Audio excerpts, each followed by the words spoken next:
Hi, I'm Amber from Amber's Craft Week blog, and welcome back to the Hey Day Challenge, where we go through various pages of the book Hey Day and do activities relating to them. Happy Valentine's Day! So today we're doing our Valentine's party, and I'm going to read you the whole entry because some of these crafts I didn't end up doing, and I think some of them could be really good inspiration. And now for the actual party. 1. Get some butcher paper. 2. Cut out big hearts and use them as placemats. 3. Tie roses to the ends of your silverware. 4. Throw rose petals all over the table. 5. Cut more paper hearts. Punch a hole in their tops and tie some string to them. 6. Tape the ends of the strings to the ceiling above the table in a circle. Be sure it's not the kind of tape that takes off paint. 7. Play Mazzy Star and Mozart. 8. And don't forget the candles. 9. Handwrite menu items on paper in calligraphy like script. 10. Draw little borders around the page. 11. Copy a menu onto vintage looking sheets of paper and place on plates. 12. Invite a small group of best friends, have them dress very nice.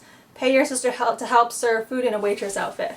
So I haven't done everything they listed out in the book, but I do have adaptations of some of these things. You may notice the hearts above my hat. This was inspired by the book when they talked about taking hearts, punching holes in them, and stringing them from the ceiling. So I figured they'd make a nice photo booth backdrop, so you can take some pictures at your party, which will be important for a future activity we'll be doing in the Hey Day series. So if you are doing a Valentine's Day party, make sure to snap a pic of you and your pals. And here's how you make these hearts.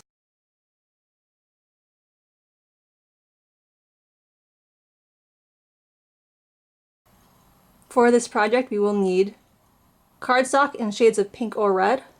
You could also use construction paper in these colors. White thread, a measuring tape, a pencil and scissors, or a die cutting machine. We will also need some tape or glue. The first step is to cut out about a dozen hearts. You may need more or fewer depending on the area that you're trying to fill with hearts. The next step is to determine how long you would like your strings that the hearts will dangle from to be, and to cut them to the desired size. Remember to add an extra couple of inches to your measurement so that you'll have space on the string to tape the heart to, and also so you can tape the string to the ceiling. Tape or glue the hearts to the strings. The last step is to hang up your hearts. You can either tape them to your ceiling or attach them to a photo booth background using a fastener of your choice. I use clothespins to affix these to the sheet.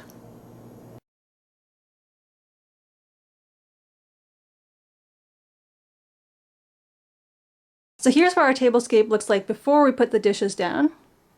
You may recognize the placemats in the menu from previous videos in the Hey Day series. If you haven't had a chance to see these videos yet, I'll link to them below. There's also some new crafts here. So the X's and O's table runner idea I came up from based on something I saw on Pinterest.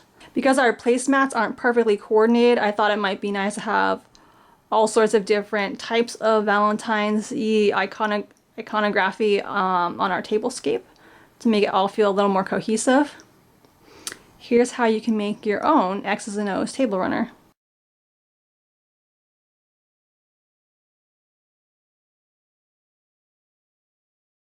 To make the table runner, we will need plain white printer paper, a paintbrush, red acrylic paint, a pencil, a ruler, scissors, tape, and optionally a red Sharpie to draw our design before we paint it. The first step is to decide how wide we want our table runner to be and cut our paper to the appropriate width. I want mine to be 4 1/4 inches wide, so it takes up half the paper, and that way we can use both halves of the paper and tape them together to make our table runner. So I'm going to go ahead, measure out 4 1/4 inches and mark that.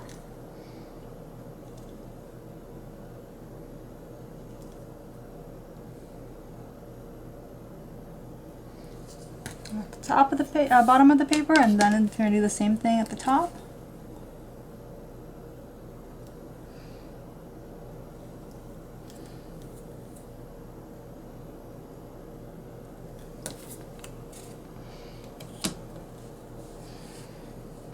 Then we're going to line up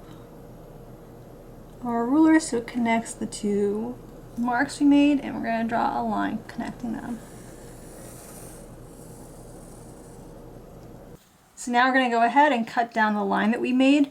I actually have two sheets of paper that are stacked together here, but you don't want to use many more than two, or else you might have trouble cutting them out together without them slipping.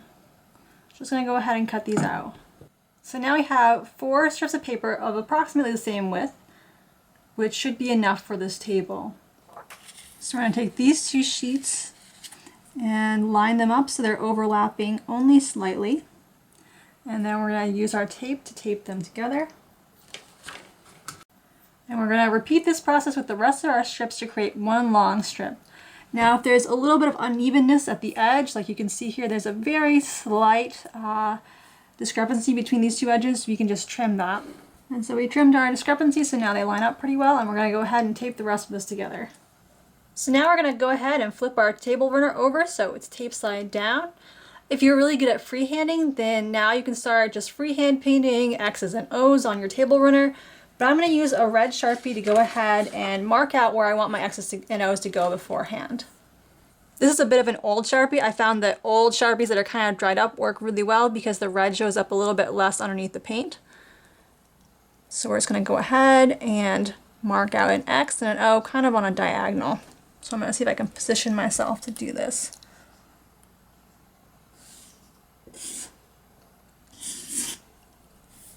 I'm just going to continue it down. I'm going to alternate where the O's are and where the X's are.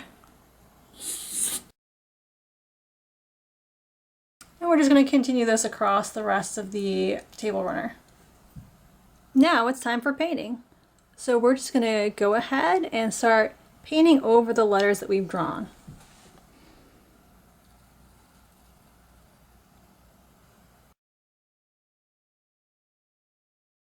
I personally like the kind of streaky look, so that's why I'm letting it thin out toward the bottom, but if you don't like that, you can go ahead and use a little more paint and give it a more defined look.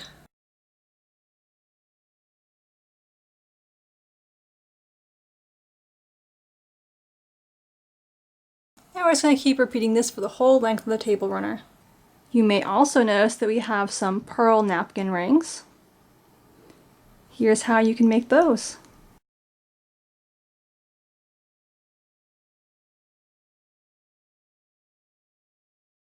To make the napkin rings, we will need some wire cutters, some pliers, and some fake pearls. The first thing we're going to want to do is cut off some wire that's going to be big enough to form our napkin ring. And you can make kind of a very rough estimate. So just kind of eyeballing it. Something with this shape seems like it's going to be big enough, so we're just going to cut off that much wire.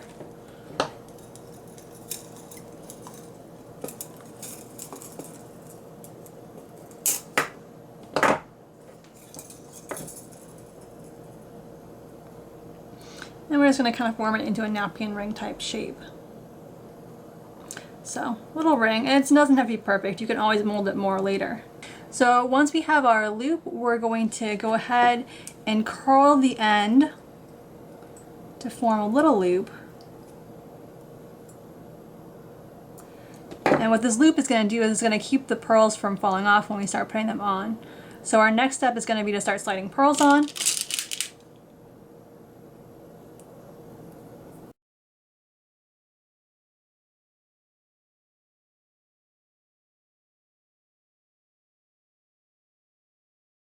And now we're about ready to curl the other end. So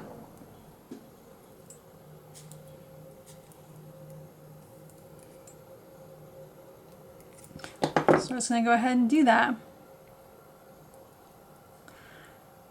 Now if you want to, you could have looped the ends of the napkin ring together, but I like to keep them detached so you can kind of adjust the size of the napkin ring to fit your napkins.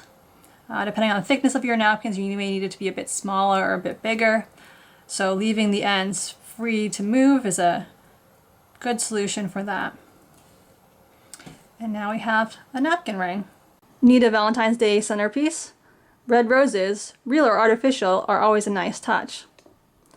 I didn't have a vase on hand, so I used a nice looking drinking glass instead, and I think it came out pretty well. Now that the table is set, we just have to prepare our meal. I'm going to show you how you can make some cute Valentine's cracker and cheese appetizers.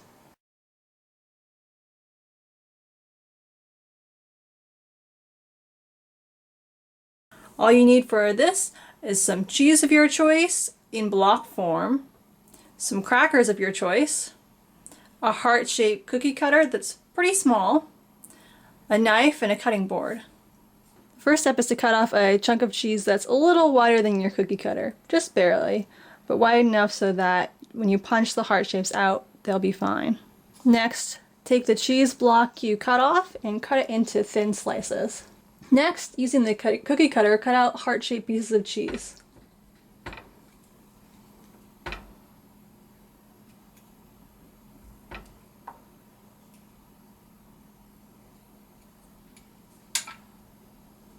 Save the leftover scraps of cheese for salad toppings. Place cheese slices on top of crackers.